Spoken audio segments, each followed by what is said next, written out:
মসজিদে রক্তাক্ত দুপুর, ইমামকে প্রাণে মারতে চাপাতি হাতে হাজির, ঘটনার স্বীকারোক্তি দিল অপরাধী।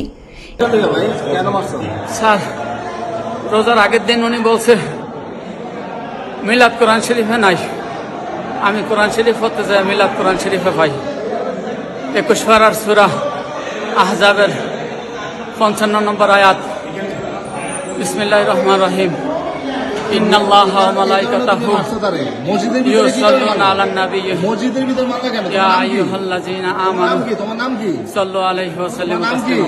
আমার নাম মোহাম্মদ বিল্লাল হোসেন। আমার নাম মোহাম্মদ বিল্লাল হোসেন। বিল্লাল হোসেন? জি। বাবার নাম কি? বাবার নাম মোহাম্মদ আয়ুব আলী। আয়ুব আলী, বাড়ি কোথায়? দেশের বাড়ি কানুদি, আর বাসা বাড়ি বকুলতলা রোড। কানুদি থাকো বা বকুলতলা? বকুলতলা রোড। আজকে কি মসজিদে নামাজ পড়তে আইছিলা? আমি এখনো দোকানদারি করি, কাঁচামাল বিক্রি করি। কোন জায়গায়? এই যে মোল্লাবাড়ি স্কুলের এখানে। তাহলে তারে কেন মারলা তুমি মসজিদের ভিতরে? সে বলছে যে অফিসারের কাছে দরখাস্ত না করে পিয়নের কাছে দরখাস্ত করলে কি দরখাস্ত মঞ্জুর হবে না। তো তুমি ক্ষোভে তারা মারছো? যে অফিসার হচ্ছে আল্লাহ, তোমার ছেলে মেয়ে আসেনি?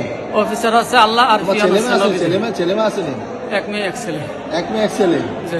একজন হুজুরের আলেমরে এইভাবে কোবাইলে এটা তুমি স্যার, আমার নবীজির পিয়ন বলছে তো আমি মানতে পারি না স্যার, এটা আমি অন্যায় করছি, অপরাধ হাতে তুলে নিছি। তুমি করছো না? এটা কি ঠিক হয়েছে বলো ভাই? না, এটা অপরাধ করছি, এটা আমি জঘন্য অপরাধী। অপরাধ করছো? আমার লগে কোনো সংগঠন নাই, আমি কোনো দল করি না, রাজনীতিক আমি ঘৃণা করি।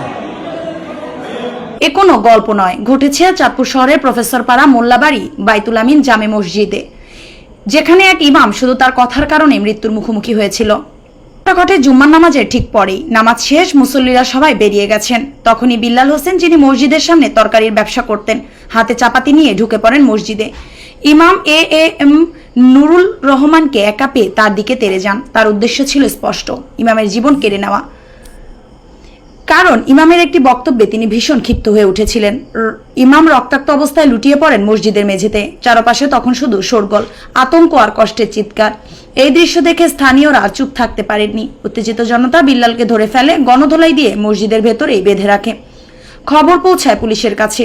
এসআই নাজমুল ও তার ফোর্স দ্রুত ছুটে যান ঘটনাস্থলে, পরিস্থিতি নিয়ন্ত্রণে আনেন ও মূল অভিযুক্ত বিল্লালকে গাড়িতে তুলে নিয়ে যান।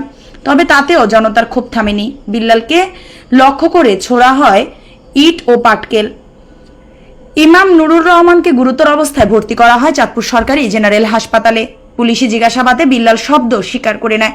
তার স্বীকারোক্তি ছিল স্পষ্ট, আর কোনো নাটক ছিল না সেখানে, শুধু রাট বিদ্বেষ আর একরাশ অন্ধতা। ইমামের পরিবার থানায় লিখিত অভিযোগ দায়ের করেন। তারা চান শুধু বিল্লাল নয়, যারা এই ঘটনার সাথে জড়িত সবাইকে আইনের আওতায় আনা হোক। প্রশাসনের দিকেও তাদের একটাই চাওয়া, এই বর্বরতার যেন পুনরাবৃত্তি না হয়।